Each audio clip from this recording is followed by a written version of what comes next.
옆에 분들과 한 주간 평안하셨습니까? 인사 나눕시다.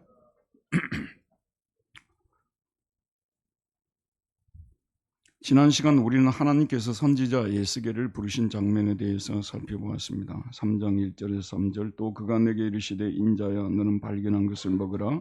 너는 이 두루마리를 먹고 가서 이스라엘 족속에 말하라 하시기로 내가 입을 벌리니 그가 그 두루마리를 내게 먹이시며 내게 이르시되 인자야 내가 내게 주는 이 두루마리를 네 배에 넣으며 내 창자에 채우려 하시기에 내가 먹으니 그것이 내 입에서 달기가 꿀 같더라. 꿀 같은 말씀을 들었는데 그 다음에 전개되는 내용들은 힘든 내용들이 나오고 있습니다.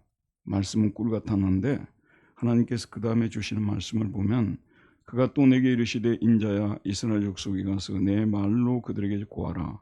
너를 언어가 다르거나 말이 어려운 백성에게 보내는 것이 아니오 이스라엘 족속에게 보내는 것이라. 너를 언어가 다르거나 말이 어려워 네가 그들의 말을 알아듣지 못할 나라들에게 보내는 것이 아니니라. 내가 그를 그들에게 보냈다면 그들은 정녕 네 말을 들으리라. 목회를 하다 보면 경험이 쌓이잖아요. 경험상 제가 말씀을 드리면요, 국내에서 사역하는 것과 선교사로서 사역하는 것이 일반적으로는 선교사로 사역하는 것이 훨씬 더 어렵다고 생각을 해요. 훨씬 더 어렵기는 어렵죠. 자세히 설명 안 해도 할 것입니다. 그러나 국내에서 선교한다고 쉬운 것도 아니에요. 왜냐하면 아는 사람들이기 때문에 말을 잘 들어야 되는데 반드시 그렇지만 않습니다. 또 우리가 착각하는 것이요, 도시 분들은 너무 이게 힘든 분들이고 아주 시골 분들은 순수한 분들이기 때문에 시골에 가서 목회하겠다는 분들이 계시는데, 제가 시골 출신으로서 말씀드리면 잘못된 생각입니다. 완고하고 고집센 사람들이요 시골에 더 많아요. 저도 이제 어디 바깥에 나가서 너희 교회는 어쩌냐 그러면 저는 그래도 도시에 사는 분들이어서 상식이 통하고 말이 잘 통합니다. 그런데 시골에서는 그렇지 않은 경우들이 많거든요. 그래서 이 국내에서 아는 언어가 같은 사람들에게 말씀을 전한다는 것이 심지어는 더 어려울 수조차 있다는 것입니다. 그래서 하나님이 오늘 또 뭐라고 말씀하시냐 그러면 너를 언어가 다르거나 말이 어려워 네가 그들의 말을 알아듣지 못할 나라들에 보내는 것이 아니니라. 내가 그를 그들에게 보냈다면 그들은 정녕 네 말을 들었으리라. 여러분 한국교회에서 시간이 되면 책들을 사서 좀 읽어보시기 바랍니다.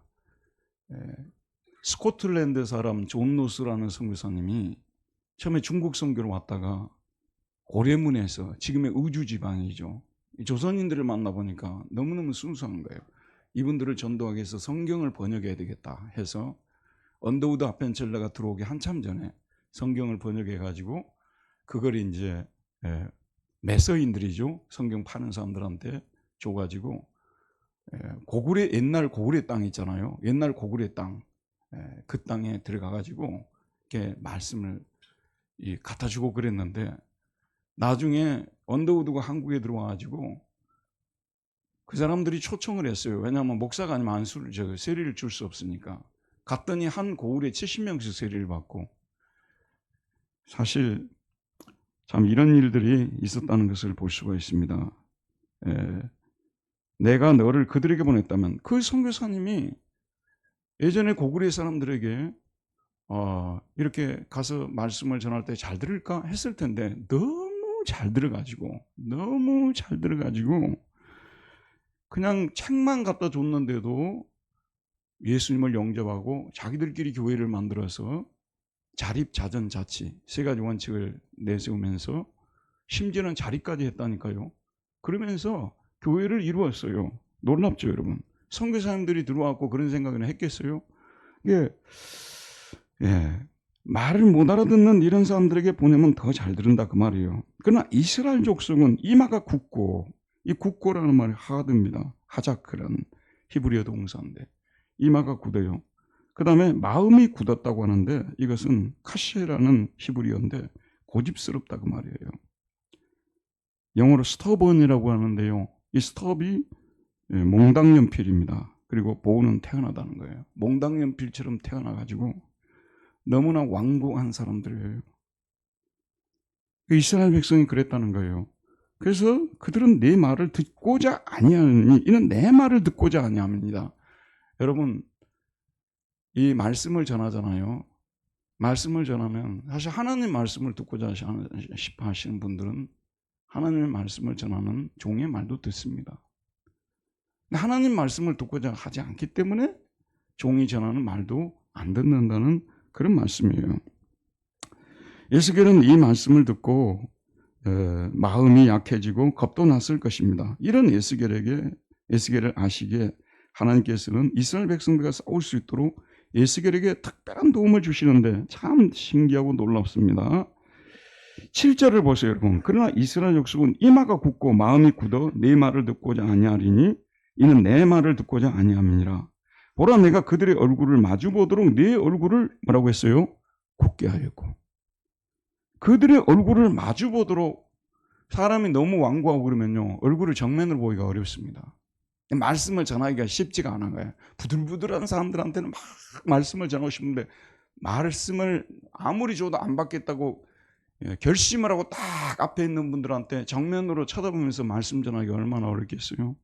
그래서 하나님께서 내가 그들의 얼굴을 마주보도록 내 얼굴을 굳게 하였고 그들의 이마를 마주보도록 내 이마를 굳게 하였으되 내 이마를 화석보다 굳은 금광석같이 하였으니 그들이 비록 반역하는 족속이라도 두려워하지 말며 그들의 얼굴을 무서워하지 말라. 근데 요즘 우리 기독교인들이 진짜 너무 무서워져 버렸어요. 기독교인들이 좀 부드러운 사람들이 돼야 되는데 지금 우리나라의 기독교인들이 너무 무서워가지고 누가 하나 건들면 그냥 팰지경이에요. 어쩌다가 우리 기독교가 이렇게 됐는지 저는 매우 타락했다고 보는 입장인데, 그들이 아무리 좋은 말을 하더라도 기독교인들은 부드러운 사람들이 돼야 되는 거예요. 이 하나님 말씀을 전하는데 이 하나님의 말씀을 받는 분들이 너무 무서우니까 에스겔이 의기소침해질 수 있으니까 하나님이 내가 내 이마를 강하게 하고 이렇게 강하게 한다 화석보다 굳은 금광석같이 했다, 이런 말씀을 쓰고 있습니다. 우리가 하나님을 믿는데요, 들어보세요, 늘 부드러운 마음 가지고 신앙생활하는 게 좋습니다. 교회 나왔더니 뭐가 마음에 안 들어서 마음이 굳어져 버리고요, 또 누가 마음에 안 들어서 굳어져 버리고요, 이렇게 하면 아무리 좋은 말씀을 전해도 은혜 받지 못합니다. 늘 여러분의 기도의 제목이 되기를 바랍니다. 부드러운 마음을 주옵소서, 부드러운 마음을 주옵소서. 기도의 제목이 돼야 됩니다. 제가 말씀을 전하고 있지 않습니까? 때로는 이 사역을 하다 보면 제 마음도 막 굳어지려고 하거든요. 근데 굳어진 마음으로 제가 이 자리에 서가지고 말씀을 전하면 이 말씀이 먹혀들겠습니까? 부드러운 마음이 필요합니다, 여러분. 부드러운 마음. 좀 이따가 이제 3월달 봄이 올 텐데 그 새순처럼 새싹처럼 그 부드러운 마음이 있어야 돼요. 예수 믿는 사람 만나봤더니 너무 강하더라. 예수 잘못 믿은 겁니다, 여러분. 너무 신조가 강한 것이 아니에요, 여러분. 예수를 잘못 믿어서 그리 된 거예요. 아무리 우리가 하고 싶은 얘기가 있어도 할 얘기는 다 해야 되겠죠. 하지만 부드럽게 이야기해야 돼요. 지금 우리나라에서 일어나는 목사님들이 말하는 방식이 잘못됐다는 거 아니에요. 좋은 얘기를 하더라도 예수 안 믿는 사람들이 듣더라도 설득력 있게 말을 해야 되는데 그렇게 하지 못한다는 것이 우리 시대의 아픔입니다, 여러분. 우리 예수 믿는 사람들은 늘 이렇게 부드러운 마음을 가지려고 노력을 하고 기도해야 된다는 말씀입니다. 그러면서 하나님이 그에게 또 당부를 주시는데, 자 10절에서 11절입니다. 또 내게 이르시되 인자야 내가 내게 이를 모든 말을 너는 마음으로 받으며 귀로 듣고 마음으로 받으며 귀로 들으라고 했어요. 무슨 얘기든 남에게 하려는 사람은요, 자기 마음으로 듣고 경청한 사람들만이 남에게도 말할 수 있습니다. 설렁설렁 대충대충 듣는 분들은요, 절대로 남에게 이야기할 수 없습니다. 저는 십자가의 복음을 설렁설렁 대충대충 듣지 않았기 때문에 입만 열면 십자가를 전합니다. 설렁설렁 대충 들은 목사님들은요, 십자가 별로 전하기를 좋아하지 않습니다. 왜냐하면 그 의미를 모르기 때문에. 2000년 기독교의 심볼이, 상징이 십자가 아닙니까? 아니, 왜 그렇게 상징을 십자가로 만들어놨어요? 사실 예수님의 생애에서 십자가 지고 죽는 모습은 가장 초라하고 나약한 모습이에요. 가장 실패한 자의 모습이에요. 그러나 그분이 그렇게 하셨기 때문에, 십자가를 지셨기 때문에 우리가 구원을 받게 되었다는 것이 복음 아닙니까? 그런데 여러분 서로 만나서 얘기하면서 십자가 얘기를 하는 것을 너무 부끄러워해요, 사람들이. 왜 그런 기독교가 됐는지 나는 지금도 참 생각하면 신기해요. 왜 사람들이 자기를 생명을 위해서 예수님 십자가에 몸을 던지셨는데 그걸 왜 그렇게 기쁨이 없을까? 감사가 없을까? 여러분도 그런 은혜의 때가 속히 임했으면 좋겠습니다. 말씀을 오늘 보면 받으며 귀로 듣고 사로잡힌 내 민족으로 가서 그들이 듣든지 아니 듣든지 그들에게 고하여 이르기를 주 여호와의 말씀이시다 하라. 자, 그랬습니다. 그래서 이제 하나님께서 이스라엘 백성에 가서 하나님이 내게 주신 지금 내가 들은 이 말씀을 그들에게 이제 다 들려줘라. 다 들려줘라. 소위 메시지를 주신 것입니다. 그 메시지를 마치 대사라는 이 영어 단어, 독일어 단어는요, 심부름꾼하고 대사하고 똑같은 단어예요. 보트샤프틀러에서. 대사는 심부름꾼이에요. 심부름꾼은 자기 이야기하면 안 돼요. 심부름꾼은 하나님이 하라고 한 말을 줘야 되는데, 그러니까 하나님이 하란 말을 왜 못 주고 있느냐 그러면요, 하나님께 들은 적이 없기 때문에 그런 거 아니에요? 하나님께 말씀을 들은 사람들은 하나님의 말씀을 줄 수밖에 없습니다. 그래서 이제 주 여호와의 말씀이 이러하시다 하라. 자, 12절에 이제 우리 12절에서 15절까지 보겠습니다. 먼저 12절 말씀 다 같이 우리 큰 목소리로 한번 읽어보도록 합시다. 시작. 때에 주의 영이 나를 들어 올리시는데 내가 내 뒤에서 크게 울리는 소리를 들으니 찬송할지어다 여호와의 영광이 그의 처소로부터 나오는다 하니 주의 영이, 루아흐라고 하는데 루아흐는 주의 영으로 번역하고 홀리 스피릿이라고, 오늘 우리 찬양대의 찬양 제목이 상투스, 거룩한이란 뜻 아니에요? 이 주의 영이, 이 주의 영은 여호와의 보호자를 호위하는 네 생물들을 움직이는 영이었습니다. 그 영은 하나님의 뜻을 이루기 위해 천사들을 돕고 그리고 선지자들을 돕는 영입니다. 그런데 그 영이 지금 엄청난 말을 이스라엘에게 전해야 한다는 여호와의 말씀을 듣고 힘들어하는 에스겔에 나타납니다. 여러분 힘이 들었지 않겠습니까? 지난 시간에도 말씀을 드렸는데요. 좋은 말 전하려면 춤을 추고 갔겠죠. 이렇게 부담되는 말을 누가 하고 싶겠습니까? 저도 어떤 때는요, 성도님들에게 저렇게 하면 안 되는데 진짜 부담스러운 얘기를 좀 하고 싶어요. 때도 있어요. 근데 그 말을 듣고 실족해버리니까 할 수가 없어요. 에스겔의 마음이 어떠했는지를 이해할 수가 있습니다. 그 말을 듣고 에스겔은 굉장히 힘이 들었을 것입니다. 여러분, 우리 하나님이 어떤 분인지를 잘 알고 계셔야 됩니다. 하나님은 우리에게 어떤 사명을 맡기지 않습니까? 우리가 힘들을 때 너 혼자 가서 해결하라고 하시는 분이 절대 아닙니다. 너 혼자 알아서 하라고 하신 분이 절대 아니에요.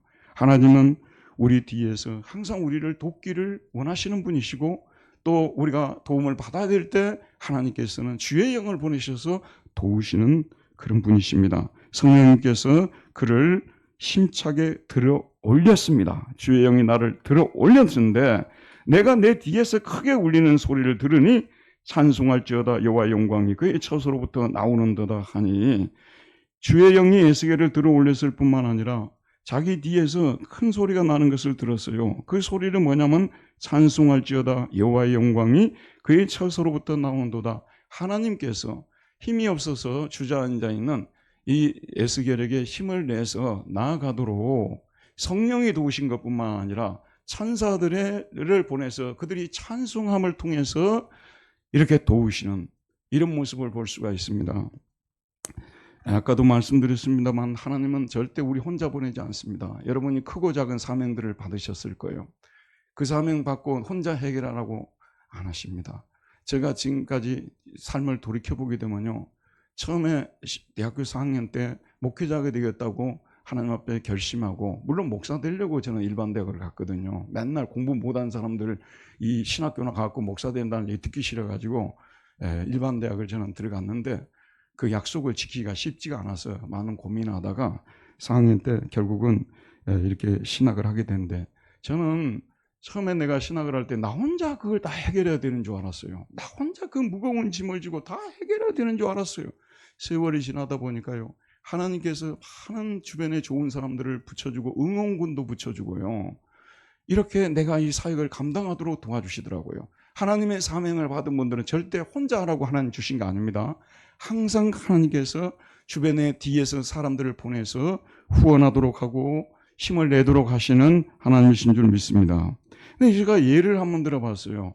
어떤 집에 독자가 있어요. 아들인데 정말 애지중지해서 키웠는데 이제 대학을 졸업하고 회사에 들어갔는데 회사에서 갑자기 부르더니 그 아들을 해외 파견을 해외 어디로 가라는 거예요. 해외 파견 근무를 명하는 거예요.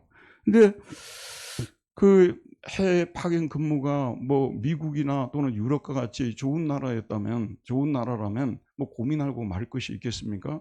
뭐 견문도 넓히고 배울 것도 많고 하니까 즉시 간다고 했겠지만 지금 전쟁이 일어나고 있는 우크라이나에 어디 지사로 가라고 했다 생각해 봅시다. 그럼 그 얘기를 듣고 마음이 편할까요?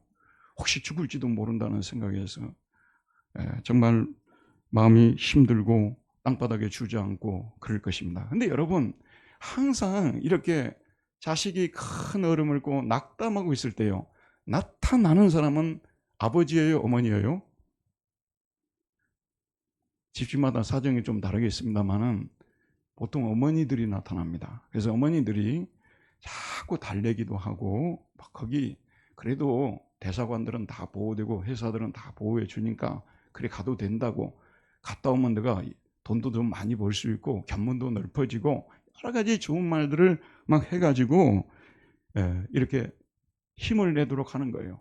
또 그러면 형제간들이 또 주변의 친구들이 와가지고 또 힘을 내도록 이렇게 해주면서 힘을 내서 가게 되는 것처럼 하나님이 똑같으십니다. 하나님이 저의 경험으로만요, 절대 우리에게 사명을 두고 저희 혼자 감당하게 하지 않습니다. 저는 진짜 그런 줄 알았어요. 나 혼자 이 십자가를 지고 어떻게 감당해야 되냐. 지금은 좀 다릅니다만 예전에는 목사가 되면요, 중들이 이 머리 깎고 절에 가는 거 똑같이 생각했어요. 우리 시대는 적어도 그랬어요.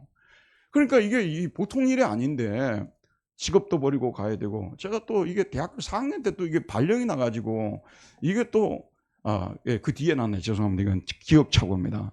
발령까지 나가지고 쉽지 않았습니다. 하나님께서 저 혼자 가게 하지 않으시고 응원군들을 자꾸 보내시고 좋은 사람들도 만나게 하시고, 저는 요즘 와서 고백하는 거예요. 내가 예수 안 믿고 교회 안 왔으면 이렇게 좋은 사람들을 어떻게 만났을까 할 정도의 그런 사람들을 참 많이 만났어요. 뭐 분당도래 교회에 제가 부임하게 된 것도 다른 사람들은 어떻게 생각할지 모르지만 참 좋은 분들을 많이 만나서 응원해 주시고 기도해 주시고 그래서 여기까지 온 거 아니겠습니까? 하나님께서 그런 분이십니다. 그래서 12절 13절에 보면 내가 내 뒤에서 크게 울리는 소리를 들으니 찬송할지로다. 여호와의 영광이 그의 서서로부터 나오는도다. 이는 생물들의 날개가 서로 부딪히는 소리와 생물 곁에 바위 소리와 크게 울리는 소리더라. 큰 소리가 울리면서 힘을 내라고, 내가 너와 함께하고 있다고 이렇게 하나님께서 응원을 하시는 것입니다. 자, 이렇게 되니까 이제 에스겔이 좀 힘을 얻었을 것입니다. 처음에는 그냥 아주 그냥 이걸 어떻게 감당하라고, 내가 진짜 가기 싫은 사람들인데 이 사람들이 가갖고 자기 동족이 얼마나 완악한 사람들인 줄 아는데 그리로 가냐고 주저앉았지만 이렇게 하나님이 응원을 하니까 이제 힘을 냅니다. 그래서 이제 14절이 나오겠는데, 자, 우리 14절 큰 소리로 한번 읽어보도록 합시다. 14절. 오늘 15절까지니까 빨리 끝납니다. 14절입니다. 시작. 주의 영이 나를 들어 올려 데리고 가시는데 내가 근심하고 분한 마음으로 가니 여호와의 권능이 힘있게 나를 감동시키니라. 자, 이렇게 주저앉았을 때 주의 영이 자기를 들어 올렸어요. 이렇게 탁 잡아가지고 들어서 올려가지고 데리고 가시는데, 아까 말씀드리면 자기 아들이 안 가려고 하니까 이렇게 세워가지고 밥을 먹여가지고 그 다음에 표를 끊어가지고 인천공항 가서 태우는, 지금 이런 장면을 말하고 있거든요. 자, 여러분 여기서가 굉장히 중요합니다. 이 정도로 하나님께서 응원하고 이 정도로 하나님께서 이 후원을 하게 되면요, 당연히 에스겔이 즐거운 마음으로 달콤한 마음을 가지고 가야 되는데, 오늘 말씀은 실망스럽게도 그럼에도 불구하고 나는 근심하고 분한 마음으로 갔다, 이렇게 되어 있어요. 이게 갔다라고 되어 있어요. 그럼에도 불구하고 이렇게까지 후원하고 있는데도 불구하고 내 마음은 전에 그렇지 않아요. 내 마음은 여전히 말합니다. 여기서 히브리어 단어가 말한데 마르 마라 이렇게 되잖아요. 이게 뭐냐 그러면 여러분, 이스라엘 백성들이 출애굽했지 않습니까? 출애굽하고 광야로 들어갔는데 햇빛은 쨍쨍 찌는데 마실 물이 없어가지고 너무너무 힘들다가 이제 어느 곳에 가니까 샘들이 막 거기에 있어서 이제 마실 물이라고 딱 생각하고 마셨는데 썼다고 해서 거기서 마라의 쓴물이란 말이 나왔지 않습니까? 그건 아닙니다.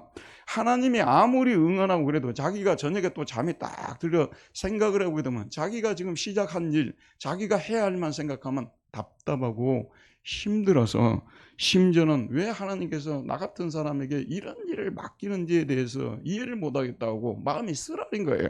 그래서 근심하고라고 번역했는데 쓰라리고가 더 좋은 번역입니다. 말하니까요.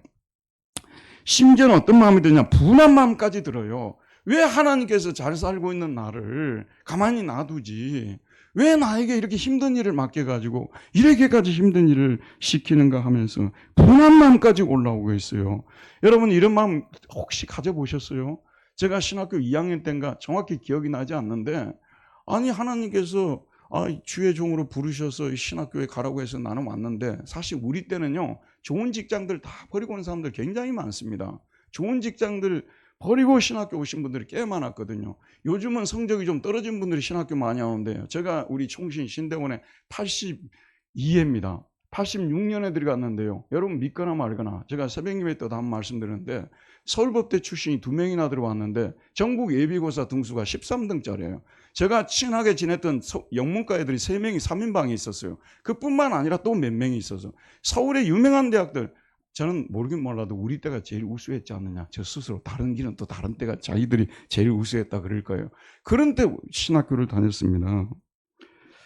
그런데 이게 신학교를 이렇게 모든 것을 버리고 왔는데 그때 우리가 교회에서 받는 월급이 얼마였냐 그러면요. 전도사들이 15만 원. 가족이 많으면 더 줘야 되는데 우리는 5이었거든요. 한 명도 15만 원이고 5명도 15만 원이었어요. 근데 우리는 거기에 대해서 항의할 줄을 모르는 시대였어요. 그게 바로 주의 종들이 가야 할 길이고 십자가를 져야 할 길이기 때문에 부러워하지도 않았고요. 옆에 월급 많이 준다는 교회 쳐다보지도 않았고요. 우리는 그런 시대를 살았습니다. 그래도 어떤 때는 등록금을 내야 되는데 등록금이 없이 15만 원 받는데 등록금 어디서 나오겠어요. 저는 대학교 때부터 우리 부모님으로부터 돈을 일치받지 않았거든요.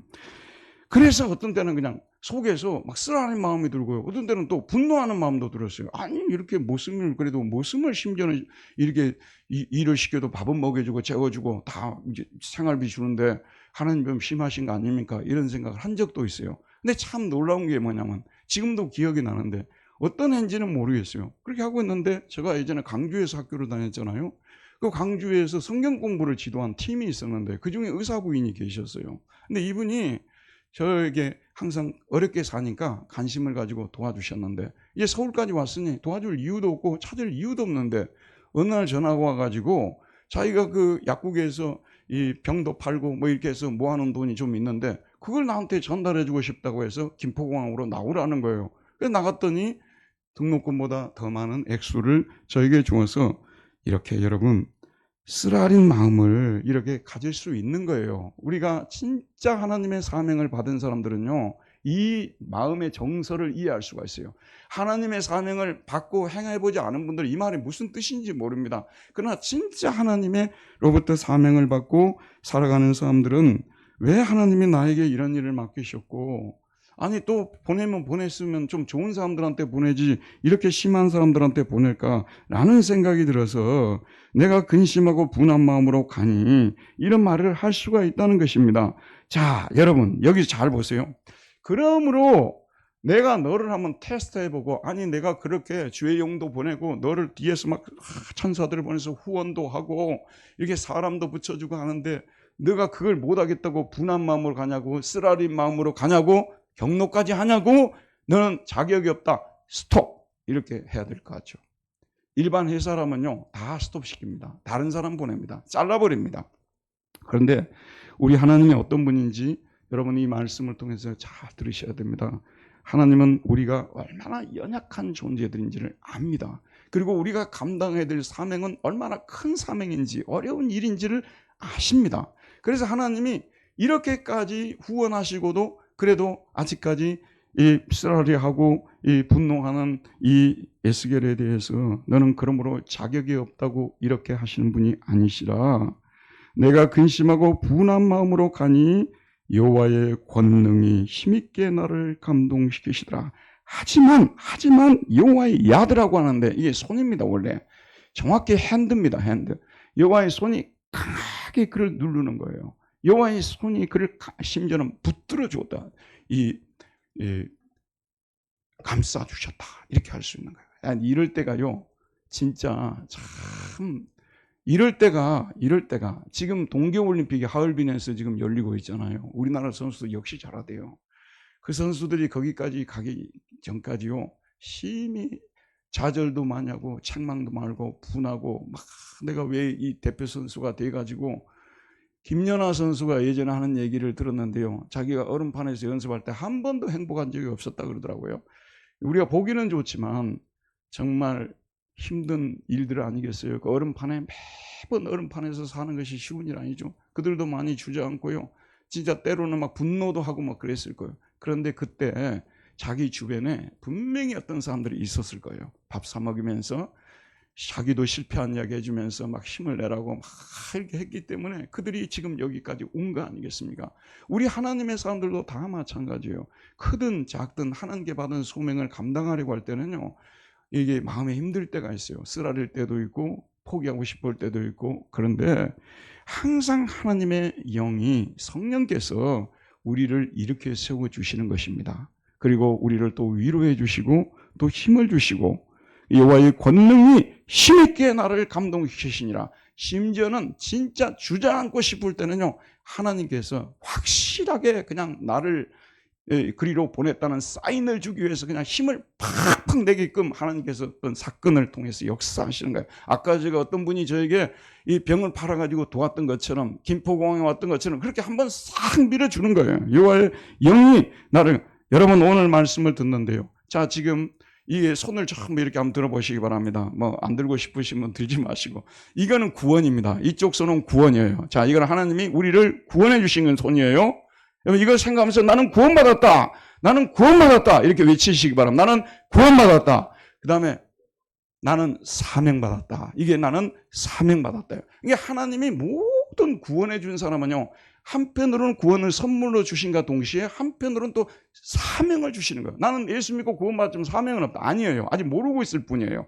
모든 사람에게 이 모양 저 모양의 사명을 주는 거예요. 오늘도 부엌봉사 하신 분들이 우리에게는 귀한 분들이요. 귀하지 않은 분들이에요. 제일 귀한 분들이에요. 예, 저같이 아침에 이제 금식을 하고 오는 사람들은 밥을 얼마나 기다리는지 몰라요. 이분들이 이제 새벽에 일어나가지고 이렇게 오는데 오늘 가서 교회 가서 내 조에서 봉사할 것을 막 생각하면서 이게 어떤 데는 힘이 들기도 하지만 힘을 내서 내가 봉사하면 다 기쁨으로 먹는 거 이걸 생각하고 오는 거 아니에요. 사명이 다 있는 거예요. 하나님께서 구원만 해주고 사명을 안 주고 그런 일은 없습니다. 심지어는 회사들은요.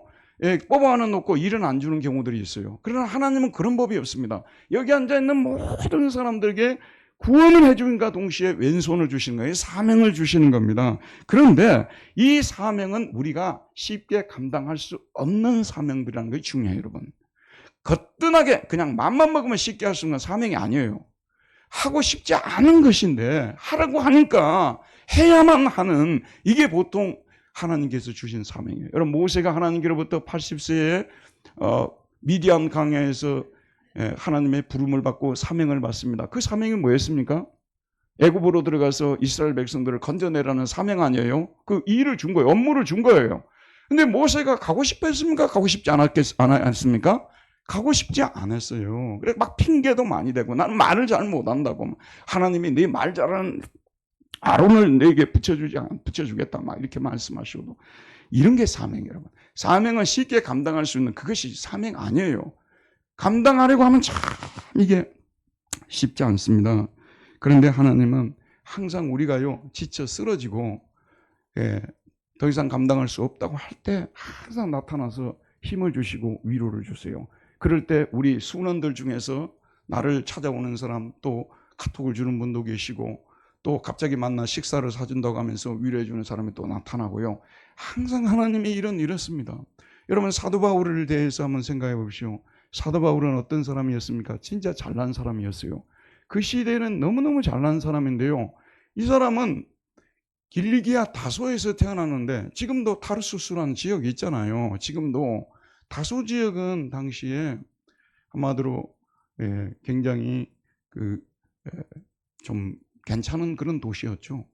거기서 태어나니까 자기는 로마 시민권을 가지고 있어요. 이 로마 시민권 아무나 갖지 못한다는 거 알죠, 여러분? 돈을 엄청나게 많이 내든지 아니면 전쟁에서 공을 세우든지 그래야 로마 시민권이 주어지는, 자기는 태어나니까 로마 시민권을 가지고 있어요. 그러다 보니까 그리스 로마식 교육을 다 받는 거예요. 여러분 플라톤이나 아리스토텔레스나 다 배운 거예요. 우리는 성경을 추상적으로 보면 안 돼요. 예수님이 플라톤보다도 일찍 태어났어요? 늦게 태어나셨어요?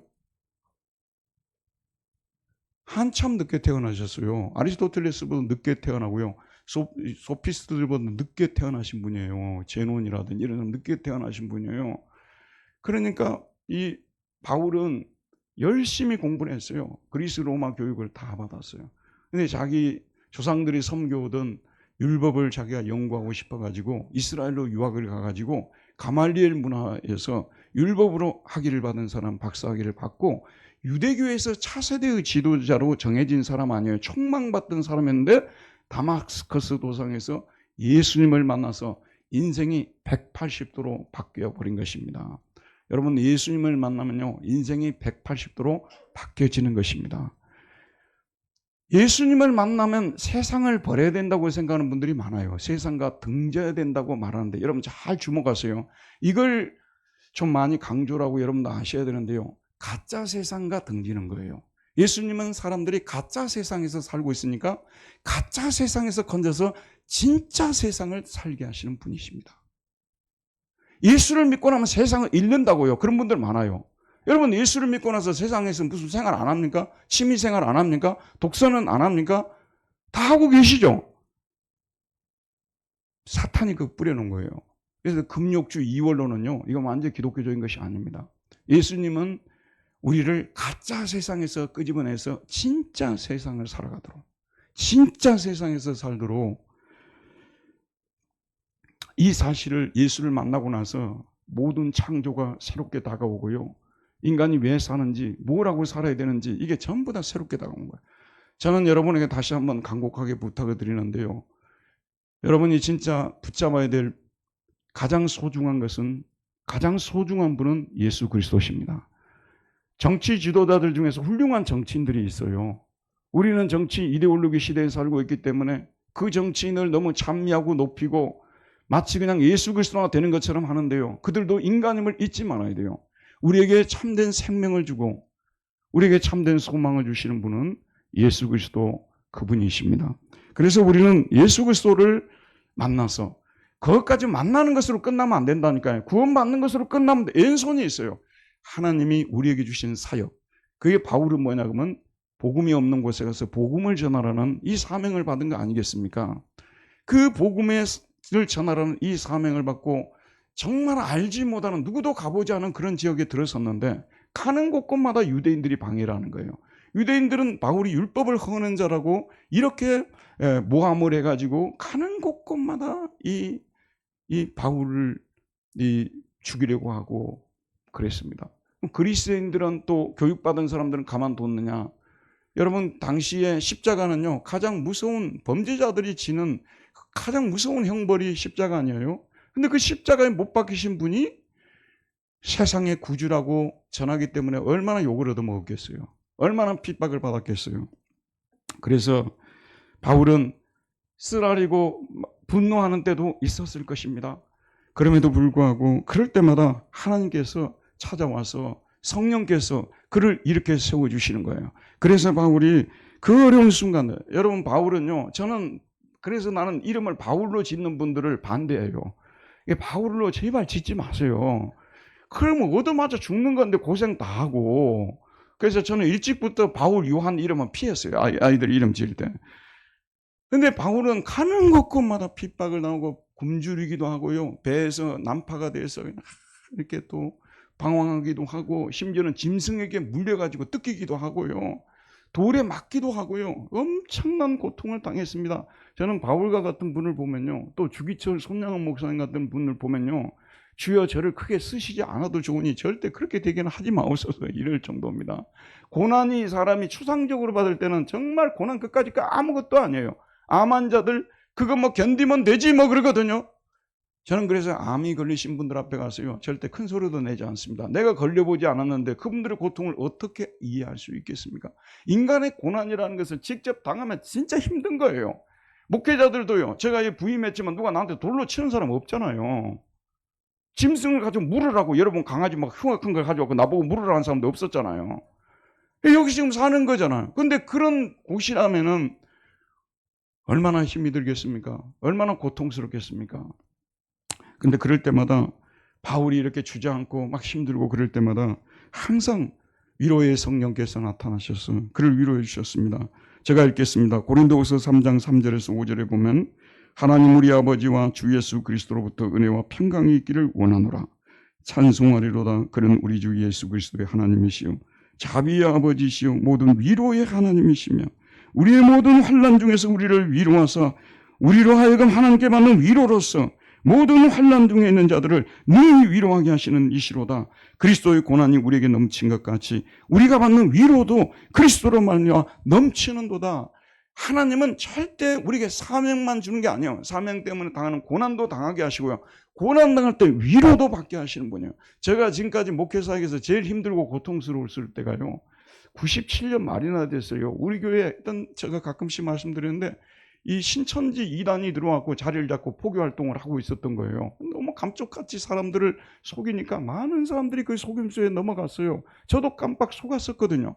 나중에 정체를 밝히는데 이 사람이 신천지라는 것을 알게, 지금 신천지 목사대에서 베를린 포츠담 지역에서요 유명한 사람이 됐더라고요. 유명한 사람이 됐어요. 그러니까 보통 타자가 아니고 강타자였어요. 강타자. 그 강타자를 들어왔는데 내가 너무 이상해가지고 당신 좀 근신하고 집에 있으라고 했더니 나를 보고 전화해 대고 이 더러운 귀신아 나사렛 예수의 이름으로 물러가라.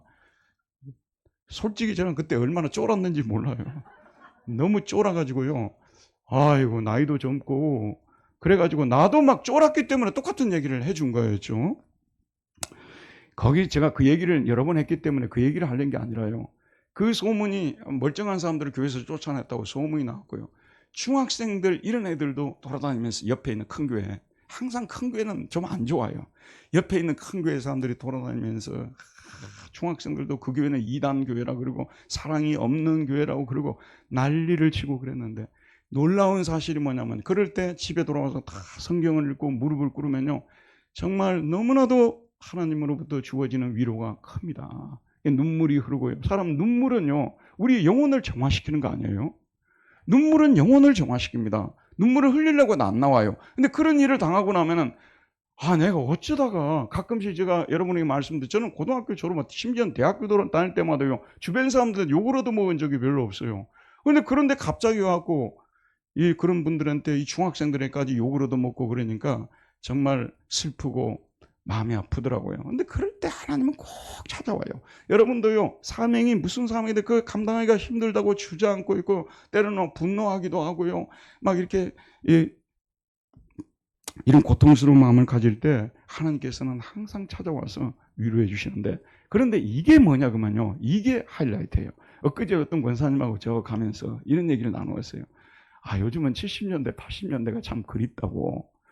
저도 똑같은 생각을 하고 있었거든요. 좀 70년대, 80년대 참 못 사는 때 아니었어요. 그 못 사는 때였는데 그 못 사는 때 짜장면 집에 가서 짜장면을 먹으면 얼마나 맛있어요 그게. 또 명절이 돌아와가지고 심지어는 우리 마을 같은 경우는요 1년 내 옷도 못 입다가 명절에 옷 하나 해주면 그걸 가지고 겨울에 입었어요. 그 사줄 때 그 기쁨, 지금은 옷 하나 샀다고 그렇게까지 기뻐하지 않거든요. 자 여러분, 기독교가 좀 고난과 박해를 받을 때가 있어요. 고난과 박해가 없을 때가 있고요. 근데 고난과 박해, 심지어는 내가 하나님 때문에 주의 일을 하면서 이런 어려움을 당하고 소외를 당하고 멸시와 모욕을 당할 때요, 우리 주님께서는 기뻐하라, 하늘에서 너희의 상이 큼이라고 말씀하셨는데요, 위로는 진짜 그런 때 다가오는 것이요. 그리고 그런 위로가 진짜 위로고요. 그리고 그런 위로를 받고 나면 아까 김포공항에 와서 저한테 등록금을 주고 왔던 그런 위로가 있으면요, 지금까지 받았던 그 고통스러운 마음이 다 사라져버리고 다시 힘을 내서 일어날 수가 있습니다. 결론을 맺겠습니다. 지금 저와 여러분이 항상 명심해야 될 것이 이것이 구원받았다예요. 그러면 이것이 사명받았다. 이 구원과 사명은 항상 연결이 되고 같이 가는 거지, 구원만 받고 사명은 안 받고 이런 일 없어요. 사명을 감당하려고 애를 쓸 때 드디어 성령께서 우리와 함께 하시고 우리를 돕습니다. 그래서 여러분, 가능한 교회는 작은 교회 다녀야 돼요. 무슨 일이라든지 무슨 일이든지 그 일을 자기가 가서 해야 돼요. 그 일이 정말 빛나는 일일 수도 있고 빛나지 못한 일이 있고, 이 황가람의 반딧불처럼 그런 일들도 있을 수 있을 거예요. 그러나 작은 일이든 큰 일이든 이것이 분당도래교회에서 나에게 맡겨준 일이고 하나님은 내게 맡겨준 일이라고 생각하고요. 나는 이것저것 다 지금 일을 못할 상황이니까 헌금이라도 열심히 해야 되겠다. 헌금이라도 열심히 하는 것이 주의 일이에요. 목사님, 저는 돈까지 없어요. 그러면 주일날 참여해주는 이것이, 예배에 참여해주는 것이, 솔직히 저는 가장 고마운 분들이 예배에 참여해주는 분들이에요. 밥 사주는 분들도 고맙지만요, 그거는 좀 시간 좀 잊어버립니다. 예배에 매주 참여해주는 이것이 얼마나 큰 일인지 모릅니다. 나 한 사람 안 참여해도 그러지 마세요. 여러분, 새로운 성도들이 들어와서 앉아있는데 텅텅 비가지고 앉아있어요. 다음 주에 교회에 오겠습니까? 우리는 예배 참여하는 것도 사명으로 알아야 되는 거예요. 사명으로 알아야 되는 겁니다. 그래서 작은 일, 큰 일, 예를 들면 목사나 장로나 권사님들 이런 분들이 하는 일은 조금 더 전면에 서고 좀 큰 일이라고 볼 수가 있을 것입니다. 그러나 전에 그렇지 않은 분들은 예배만 참여하고 가는데 나 뭔 일 하는 거라고, 나는 일도 없으니까 안 가야 되겠다, 오늘 설교 목사님 잘했어요, 나 사명도 없으니까 안 와야 되겠네, 이러지 마시고 예배에 참여해서 예배 드리는 일을 하나님께서는 모든 일들보다 가장 기뻐하십니다. 우리가 착각을 하는데요, 여러분, 하나님을 위해서 저 산을 하나 갖다 바쳤다 하는 거고, 그거보다도 하나님께서 신령과 진리로 예배하는 자를 찾는다고 했어요. 이게 하나님 앞에 큰 사명을 감당하는 일입니다. 그리고 교회 안에서 빗자루 가지고 여기 한번 쓰는 것은 그만 일이 아닙니까? 이것도 일입니다, 여러분. 예수 안 믿는 분들에게 가서요 막 조마조마합니다. 그래도 교회 갑시다, 이제는 예수 믿고 삽시다. 이것도 사명을 감당하는 일입니다. 그럴 때 우리가 때로는 지치고 쓰러지고 주저앉고 그러는데, 하나님은 어떻게 그렇게 정확히 아시는지, 내가 눈물 흘리고 쓰라리고 고통스러울 때 항상 찾아와서 나를 일으켜 세워주고 데려가시는 것입니다. 우리 교회 중에서, 교인 중에서 구원의 확신을 갖지 못한 사람 한 사람도 없었으면 좋겠습니다. 사명을 받지 않은 사람 한 사람도 없었으면 좋겠습니다.